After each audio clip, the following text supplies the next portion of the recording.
Spanish I think it'll class take longer last to do year? that. And I don't understand it. Yeah, this is pretty long to read. The tiny blonde one. Okay, ready? Everybody? Chapter 12, Cry of the Hunters. Ralph lay in a covert, wondering about his wounds. The bruised flesh was inches in diameter over his right ribs, with a swollen and bloody scar where the spear had hit him. His hair was full of dirt and tapped like the tendrils of a creeper. All over he was scratched and bruised from his flight through the forest. By the time his breathing was normal again, he had worked out that bathing these injuries would have to wait. How could you listen for a naked feet if you were splashing in water? How could you be safe by the little stream or on the open beach? Ralph listened. He was not really far from the castle rock, and during the first panic he had thought he heard sounds of pursuit. But the hunters had only sneaked into the fringes of the greenery, retrieving spears perhaps, and then had rushed back to the sunny rock as if terrified of the darkness under the leaves. He had even glimpsed one of them, striped brown, black and red, and had judged that it was Bill. But really, thought Ralph, this was not Bill. This was a savage whose image refused to blend with that ancient picture of a boy in shorts and shirt. The afternoon died away. The circular spots of sunlight moved steadily over green fronds and brown fiber, but no sounds came from behind the rock. At last, Ralph wormed out of the ferns and sneaked forward to the edge of that impenetrable thicket that fronted the neck of land. He peered with elaborate caution between branches at the edge and could see Robert sitting on guard at the top of the cliff. He held his spear in his left hand and was tossing up a pebble and catching it again with his right. Behind him, a column of smoke rose thickly so that Ralph's nostrils flared and his mouth dribbled. He wiped his nose and mouth with the back of his hand and for the first time since the morning felt hungry. The tribe must be sitting round the gutted pig, watching the fat ooze and burn among the ashes. They would be imminent. They would be intent. Another figure, an unrecognizable one, appeared by Robert and gave him something, then turned and went back behind the rock. Robert laid his spear on the rock beside him and began to gnaw between his raised hands. So the feast was beginning, and the watchman had been given his portion. Ralph saw for the first time for the time being he was safe. He limped away through the fruit trees, drawn by the thought of the food, the poor food, yet bitter when he remembered the feast. Feast today, and then tomorrow. He argued unconvincingly that they would let him alone, perhaps even make an outlaw of him. But then the fatal unreasoning knowledge came to him again. The breaking of the conch and the deaths of Piggy and Simon lay over the island like a vapor. These painted savages would go further and further. Then there was that indefinable connection between himself and Jack, who therefore would never let him alone. Never. He paused, sun-flecked, holding up a bough, prepared to duck under it. A spasm of terror set him shaking, and he cried aloud. No, they're not as bad as that. It was an accident. He ducked under the bough, ran clumsily, then stopped and listened. He came to the smashed acres of fruit and ate greedily. He saw two little ones, and not having any idea of his own appearance, wondered why they screamed and ran. When he had eaten, he went toward the beach. The sunlight was slanting now into the palms by the wrecked shelter. There was the platform and the pool. The best thing to do was to ignore this leaden feeling about the heart and rely on their common sense, their daylight sanity. Now that the tribe had eaten, the thing to do was to try again. And anyway, he couldn't stay here all night in an empty shelter by the deserted platform. His flesh crept, and he shivered in the evening sun. No fire, no smoke, no rescue. He turned and limped away through the forest toward Jack's end of the island. The slanting sticks of sunlight were lost among the branches. At length he came to a clearing in the forest where rock prevented vegetation from growing. Now it was a pool of shadows, and Ralph nearly flung himself behind a tree when he saw something standing in the center. But then he saw that the white face was bone, and that the pig's skull grinned at him from the top of a stick. He walked slowly into the middle of the clearing and looked steadily at the skull that gleamed as white as ever the conch had done, and seemed to jeer at him cynically. An inquisitive ant was busy in one of the eye sockets, but otherwise the thing was lifeless. Or was it? Little prickles of sensation ran up and down his back. He stood, the skull about on level with his face, and held up his hair with his two hands. The teeth grinned.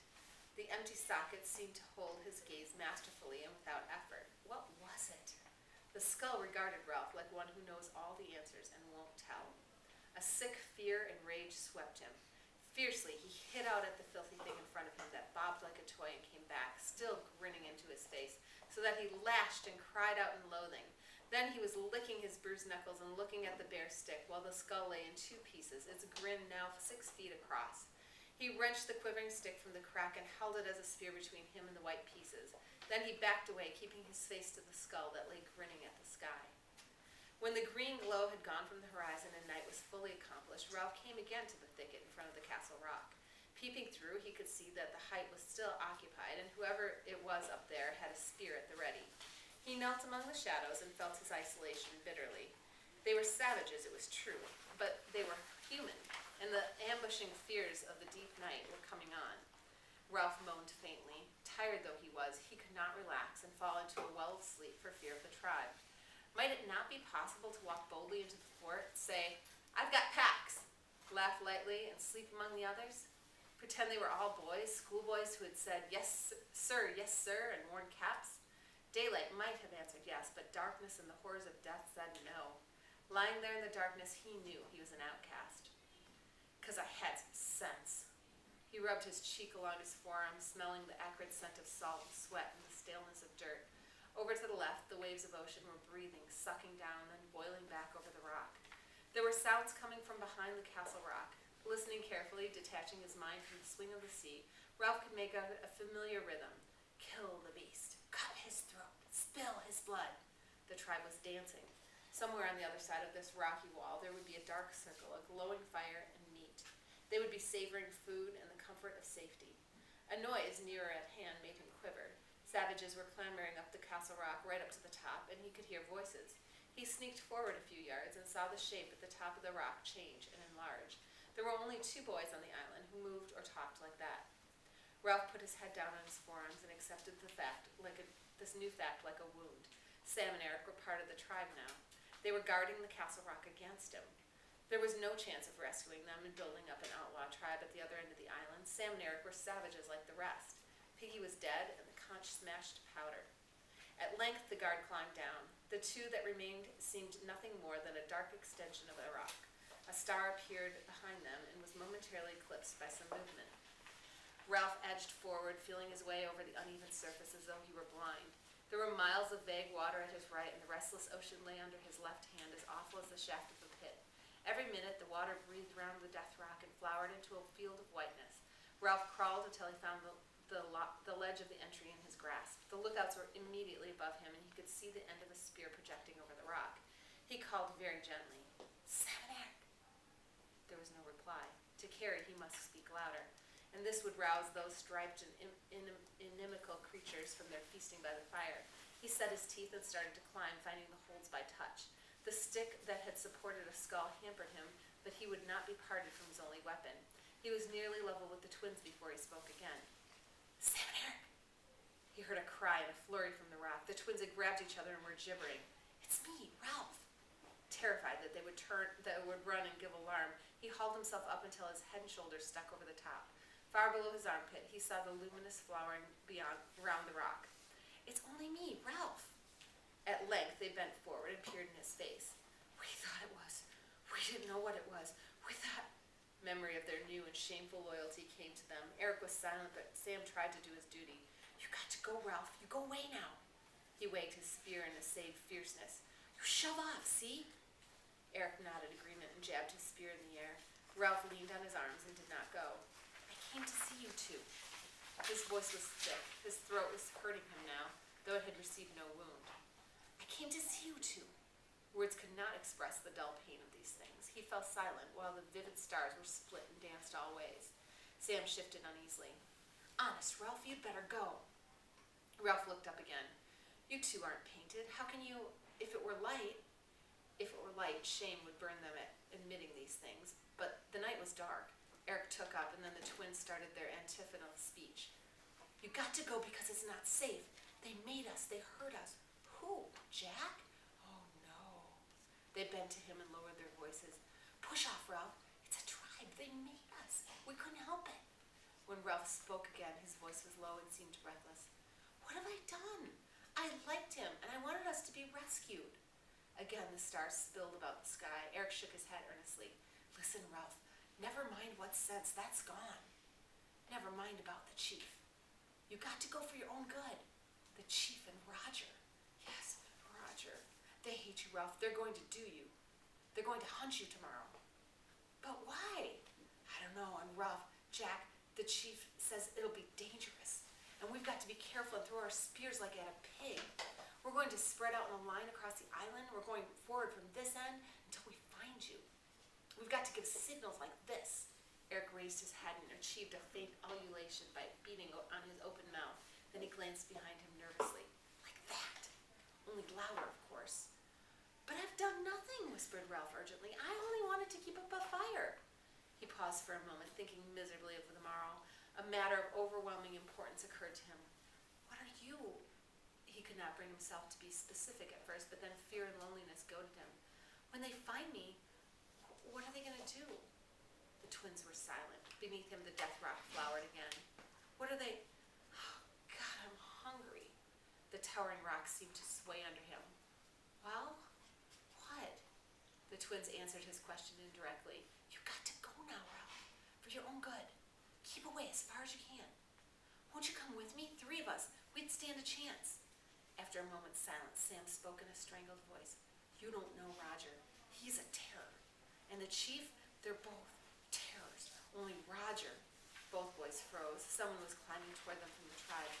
He's coming to see if we're keeping watch. Quick, Ralph! As he prepared to let himself down the cliff, Ralph snatched the last possible advantage to be wrung out of this meeting. I'll lie up close in that thicket down there, he whispered, so keep them away from it. They'll never think to look so close. The footsteps were still some distance away.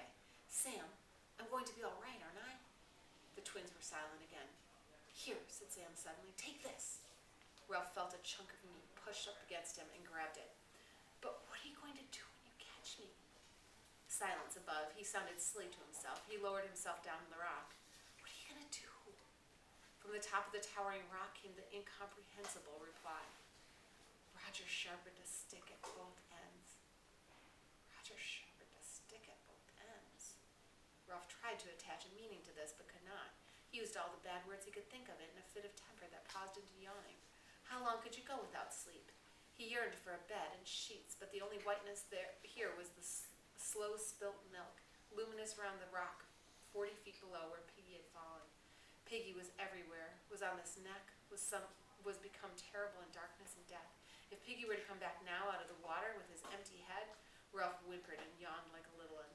The stick in his hand became a crutch on which he reeled. Then he tensed again. There were voices raised on the top of the castle rock. Sam and Eric were arguing with someone, but the ferns and the grass were near. That was the place to be in, hidden, and next to the thicket that would serve for tomorrow's hideout. Here, and his hands touched grass, was a place to be for the night, not far from the tribe, so that the horrors of this supernatural emerged, one could at least mix with humans for the time being, even if it meant, what did it mean? A stick sharpened at both ends. What was there in that? They had thrown spears and missed, all but one. Perhaps they would miss next time, too. He squatted down in the tall grass, remembered the meat that Sam had given him, and began to tear at it ravenously. While he was eating, he heard fresh noises, cries of pain from Sam and Eric, cries of panic, angry voices. What did it mean? Someone beside himself was in trouble, for at least one of the twins was catching it. Then the voices passed away down the rock, and he ceased to think of them. He felt with his hands and found cool, delicate fronds backed against the thicket. Here, then, was the knight's lair. At first light, he would creep into the thicket, squeeze between the twisted stems, ensconce himself so deep that only a crawler like himself could come through, and that crawler would be jabbed. There he would sit, and the search would pass him by, and the cordon waver on, ululating along the island, and he would be free. He pulled himself between the ferns tumbling in. He laid the stick beside him and huddled himself down in the blackness. One must remember to wake at first light in order to diddle the savages, and he did not know how quickly sleep came and hurled him down a dark interior slope. He was awake before his eyes were open, listening to a noise that was near. He opened an eye, found the mold an inch or so from his face, and the fingers gripped into it, light filtering between the fronds of fern. He had just time to realize that the age-long nightmares of falling and death were past and that the morning was come, when he heard the sound again. It was an ululation over by the seashore, and now the next savage answered and the next. The cry swept by him across the narrow end of the island from sea to lagoon, like the cry of a flying bird. He took no time to consider, but grabbed his sharp stick and wriggled back among the ferns. Within seconds, he was worming his way into the thicket. but not before he had glimpsed the legs of a savage coming toward him. The ferns were thumped and beaten, and he heard legs moving in the long grass. The savage, whoever he was, ululated twice, and the cry was repeated in both directions, then died away. Ralph crouched still, tangled in the ferns, and for a time he heard nothing. At last he examined the thicket itself. Certainly no one could attack him here, and moreover he had a stroke of luck. The great rock that had killed Piggy had bounded into this thicket and bounced there, right in the center, making a smashed space a few feet in extent each way. When Ralph had wriggled into this, he felt secure and clever. He sat down carefully among the smashed stems and waited for the hunt to pass. Looking up between the leaves, he caught a glimpse of something red. That must be the top of the castle rock, distant and unmenacing. He composed himself triumphantly to hear the sounds of the hunt dying away. Yet no one made a sound, and as the minutes passed in the green shade, his feeling of triumph faded. At last he heard a voice, Jack's voice, but hushed. "Are you certain?" The savage addressed said nothing. Perhaps he made a gesture. Roger spoke. "If you're fooling us." Immediately after this, there came a gasp and a squeal of pain. Ralph crouched instinctively. One of the twins was there, outside the thicket with Jack and Roger. "You're sure he meant in there?" The twin moaned faintly and then squealed again. "He meant he'd hide in there." Yes, oh! Silver laughter scattered among the trees. So they knew. Ralph picked up his stick and prepared for battle. But what could they do? It would take them a week to break a path through the thicket, and anyone who wormed his way in would be helpless. He felt the point of his spear with his thumb and grinned without amusement. Whoever tried that would be stuck, squealing like a pig. They were going away, back to the tower rock. He could hear feet moving, and then someone sniggered. There came again that high, bird-like cry that swept along the line. So some were still watching for him, but there was a long, breathless silence. Ralph found that he had bark in his mouth from the gnawed spear. He stood and peered upwards to the castle rock. As he did so, he heard Jack's voice from the top. "Heave! Heave! Heave!" The red rock that he could see at the top of the cliff vanished like a curtain, and he could see figures in blue sky. A moment later, the earth jolted. There was a rushing sound in the air, and the top of the thicket was cuffed as a gigantic hand. The rock bounded on, thumping and smashing toward the beach, while a shower of broken twigs and leaves fell on him. Beyond the thicket, the tribe was cheering. Silence again. Ralph put his fingers in his mouth and bit them. There was only one other rock up there that they might conceivably move, but that was half as big as a cottage, big as a car, a tank. He visualized its probable progress with agonizing clearness. That one would start slowly, drop from a ledge and a ledge, trundle across the neck like an outsized steamroller. "Heave! Heave! Heave!" Ralph put down his spear, then picked it up again. He pushed his hair back irritably, took 2 hasty steps across the little space, and then came back. He stood, looking at the broken end of branches. Still silence. He caught sight of the rise and fall of his diaphragm and was surprised to see how quickly he was breathing. Just left of center, his heartbeats were visible. He put the spear down again. "Heave! Heave! Heave!" A shrill, prolonged cheer. Something boomed up on the red rock. Then the earth jumped and began to shake steadily, while the noises steadily increased. Ralph was shot into the air, thrown down, dashed against branches. At his right hand and only a few feet away, the whole thicket bent, and the roots screamed as they came out of the earth together. He saw something red that turned over slowly as a mill wheel. Then the red thing was past, and the elephantine progress diminished toward the sea. Ralph knelt on the plowed-up soil and waited for the earth to come back. Presently, the white, broken stumps, the split sticks, and the tangle of the thicket refocused. There was a kind of heavy feeling in his body where he had watched his own pulse. Silence again. Yet not entirely so. They were whispering out there, and suddenly the branches were shaken furiously at 2 places on his right.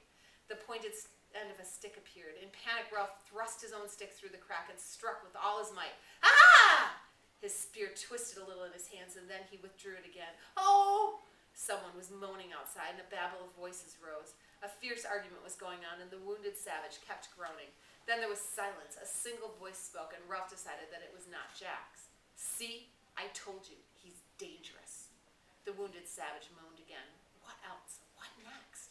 Ralph fastened his hands round the chewed spear, and his hair fell. Someone was muttering only a few yards away toward the castle rock. He heard a savage say, "No!" in a shocked voice, and then there was suppressed laughter. He He squatted back on his heels and showed his teeth at the wall of branches. He raised his spear, snarled a little, and waited. Once more, the invisible group sniggered. He heard a curious trickling sound, and then a louder crepitation, as if someone were unwrapping great sheets of cellophane. A stick snapped, and he stifled a cough. Smoke was seeping through the branches in white and yellow wisps. The patch of blue sky overhead turned to the color of a storm cloud, and then the smoke billowed round him. Someone laughed excitedly, and a voice shouted, "Smoke!" He wormed his way through the thicket toward the forest, keeping as far as possible beneath the smoke. Presently he saw one space, and the green leaves at the edge of the thicket. A smallish savage was standing between him and the rest of the forest, a savage striped red and white, carrying a spear. He was coughing and smearing the paint about his eyes with the back of his hand as he tried to see through the increasing smoke. Ralph launched himself like a cat, stabbed, snarling with the spear, and the savage doubled up. There was a shout from beyond the thicket, and then Ralph was running with the swiftness of fear through the undergrowth. He came to a pig run, followed it for perhaps 100 yards, and then swerved off. Behind him, the ululation swept across the island once more, and a single voice shouted 3 times. He guessed that was the signal to advance, and sped away again, till his chest was like fire. Then he flung himself down under a bush and waited for a moment till his breathing steadied. He passed his tongue tentatively over his teeth and lips, and heard far off the ululation of the pursuers. There were many things he could do. He could climb a tree, but that was putting all his eggs in one basket. If he were detected, they had nothing more difficult to do than wait. If only one had time to think. Another double cry at the same distance gave him a clue to their plan. Any savage balked in the forest would utter the double shout and hold up the line till he was free again. That way they might hope to keep the cordon unbroken right across the island. Ralph thought of the boar and that had broken through them with such ease. If necessary, when the chase came too close, he could charge the cordon while it was still thin, burst through, and run back. But run back where? The cordon would turn and sweep again. Sooner or later, he would have to sleep or eat, and then he would awaken with hands clawing at him, and the hunt would become a running down. What was to be done then? The tree? Burst the line like a boar? Either way, the choice was terrible. A single cry quickened his heartbeat, and leaping up, he dashed away toward the ocean side and the thick jungle till he was hung up among creepers. He stayed there for a moment with his calves quivering. If only one could have a quiet, long pause, a time to think. And there again, shrill and inevitable, was the ululation sweeping across the island. At that sound, he shied like a horse among the creepers and ran once more till he was panting. He flung himself down by some ferns. The tree, or the charge? He mastered his breathing for a moment, wiped his mouth, and told himself to be calm. Sam and Eric were somewhere in that line, hating it. Were they? And supposing, instead of them, he met the chief, or Roger, who carried death in his hands. Ralph pushed back his tangled hair and wiped the sweat out of his best eye. He spoke aloud. Think! What was the sensible thing to do? There was no piggy to talk sense. There was no solemn assembly for debate nor dignity of the conch. Think! Most, he was beginning to dread the curtain that might waver in his brain, blacking out the sense of danger, making a simpleton of him. A third idea would be to hide so well that the advancing line would pass without discovering him. He jerked his head off the ground and listened. There was another noise to attend to now, a deep grumbling noise as though the force itself were angry with him, a somber noise across which the ululations were scribbled excruciatingly as on slate. He knew that he had heard it before somewhere, but he had no time to remember. Break the line. A tree. Hide and let them pass. A nearer cry stood him on his feet, and immediately he was away again, running fast among thorns and brambles. Suddenly he blundered into the open, found himself again in that open space, and there was the fathom-wide grin of the skull, no longer ridiculing a deep blue patch of sky, but sheering up into a blanket of smoke. Then Ralph was running beneath trees, with the grumble of the forest explained. They had smoked him out and set the island on fire. Hide was better than a tree because you had a chance of breaking the line if you were discovered. Hide then. He wondered if a pig would agree and grimaced at nothing. Find the deepest thicket, the darkest hole on the island, and creep in. Now, as he ran, he peered about him. Bars and splashes of sunlight flitted over him, and sweat made glistening streaks on his dirty body. The cries were far now and faint. At last he found what seemed to him the right place, though the decision was desperate. Here bushes and a wild tangle of creeper made a mat that kept out all the light of the sun. Beneath it was a space perhaps a foot high, though it was pierced everywhere by parallel and rising stems. If you wormed into the middle of that, you would be 5 yards from the edge and hidden, unless the savage chose to lie down and look for you, and even then you would be in darkness. And if the worst happened and he saw you, then you had a chance to burst out at him, fling the whole line out of step, and double back. Cautiously, his stick trailing behind him, Ralph wormed between the rising stems. When he reached the middle of the mat, he lay and listened. The fire was a big one, and the drum roll that he had thought was left so far behind was nearer. Couldn't a fire outrun a galloping horse? He could see the sun-splashed ground over an area of perhaps 50 yards from where he lay, and as he watched, the sunlight in every patch blinked at him. This was so like the curtain that flapped in his brain that for a moment he thought the blinking was inside him. But then the patches blinked more rapidly, dulled and went out, so that he saw that a great heaviness of smoke lay between the island and the sun. If anyone peered under the bushes and chanced to glimpse human flesh, it might be Sam and Eric, who would pretend not to see and say nothing. He laid his cheek against the chocolate-colored earth, licked his dry lips, and closed his eyes. Under the thicket, the earth was vibrating very slightly, or perhaps there was a sound beneath the obvious thunder of the fire and scribbled ululations that was too low to hear. Someone cried out. Ralph jerked his cheek off the earth and looked into the dulled light. They must be near now, he thought, and his chest began to thump. Hide, break the line, climb a tree? Which was the best after all? The trouble was you only had one chance. Now the fire was nearer. Those volleying shots were great limbs, trunks even, bursting. The fools, the fire must be almost at the fruit trees. What would they eat tomorrow? Ralph stirred restlessly in his narrow bed. One chance, nothing. What could they do? Beat him? So what? Kill him? A stick sharpened at both ends. The cries, suddenly nearer, jerked him up. He could see a striped savage moving hastily out of a green tangle and coming toward the mat where he hid. A savage who carried a spear. Ralph gripped his fingers into the earth. Be ready now, in case. Ralph fumbled to hold his spear so that it was point foremost, and now he saw that the stick was sharpened at both ends. The savage stopped 15 yards away and uttered his cry. Perhaps he can hear my heart over the noises of the fire. Don't scream. Get ready. The savage moved forward so that you could only see him from the waist down. That was the butt of his spear. Now you could see him from the knee down. Don't scream. A herd of pigs came squealing out of the greenery behind the savage and rushed away into the forest. Birds were screaming, mice shrieking, and a little hopping thing came under the mat and cowered. 5 yards away, the savage stopped, standing right by the thicket, and cried out. Ralph drew up his feet and crouched. The stake was in his hands, the stake sharpened at both ends, the stake that vibrated so wildly, that grew long, short, light, heavy, light again. The ululations spread from shore to shore. The savage knelt down by the edge of the thicket, and there were lights flickering in the forest behind him. You could see a knee disturb the mold. Now the other, 2 hands, a spear, a face. The savage peered into the obscurity beneath the thicket. You could tell that he saw light on this side and on that, but not in the middle, there. In the middle was a blob of dark, and the savage wrinkled up his face, trying to decipher the darkness. The seconds lengthened. Ralph was looking straight into the savage's eyes. Don't scream. You'll get back. Now he's seen you. He's making sure. A stick sharpened. Ralph screamed, a scream of fright and anger and desperation. His legs straightened. The screams became continuous and foaming. He shot forward, burst the thicket, was in the open, screaming, snarling, bloody. He swung the stake and the savage tumbled over, but there were others coming toward him, crying out. He swerved as a spear flew past and then was silent, running. All at once the lights flickering ahead of him merged together. The roar of the forest rose to thunder, and a tall bush directly in his path burst into a great fan-shaped flame. He swung to the right, running desperately fast with the heat beating on his left side and the fire racing forward like a tide. The ululation rose behind him and spread along. A series of short, sharp cries, the sighting call. A brown figure showed up at his right and fell away. They were all running, all crying out madly. He could hear them crashing in the undergrowth, and on the left was the hot, bright thunder of the fire.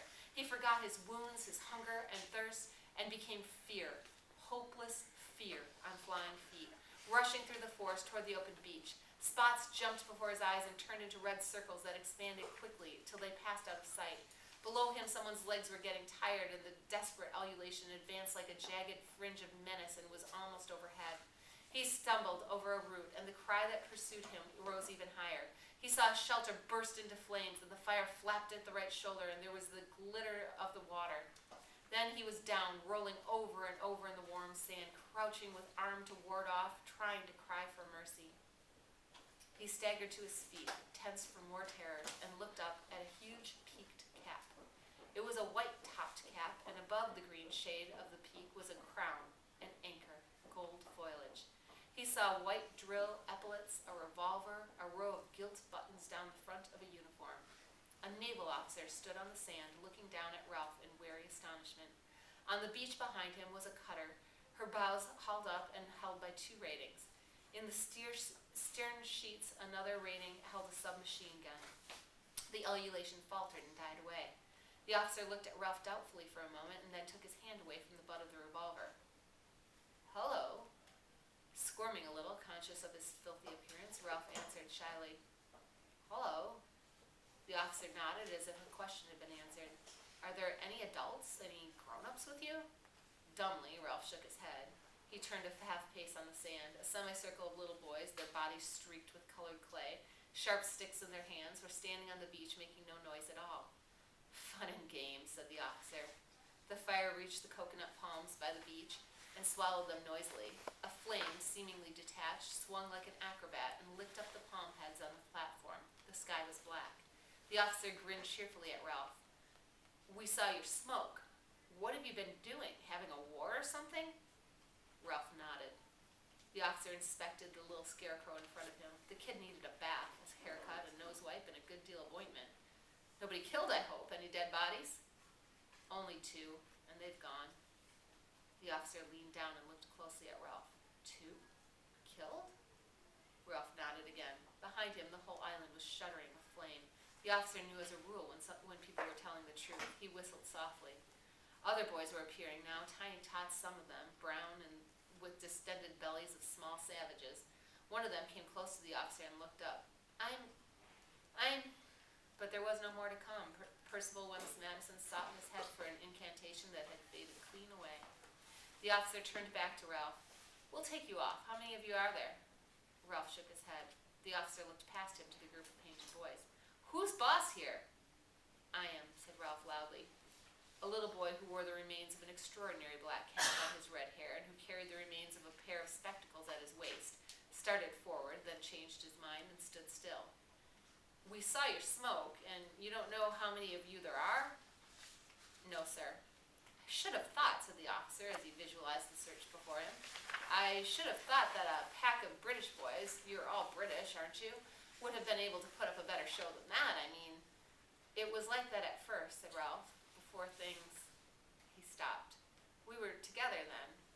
The officer nodded helpfully. "I know. Jolly good show. Like the Coral Island." Ralph looked at him dumbly. For a moment he had a fleeting picture of the strange glamour that had once invested the beaches, but the island was scorched up like dead wood. Simon was dead, and Jack had... The tears began to flow, and sobs shook him. He gave himself up to them now for the first time on the island. Great shuddering spasms of grief that seemed to wrench his whole body. His voice rose under the black smoke before the burning wreckage of the island, and infected by that emotion, the other little boys began to shake and sob too. And in the middle of them, with filthy body, matted hair, and unwiped nose, Ralph wept for the end of innocence, the darkness of man's heart, and the fall through the air of the true, wise friend called Piggy. The officer, surrounded by these noises, was moved and a little embarrassed. He turned away to give them time to pull themselves together and waited, allowing his eyes to rest on the trim cruiser in the distance.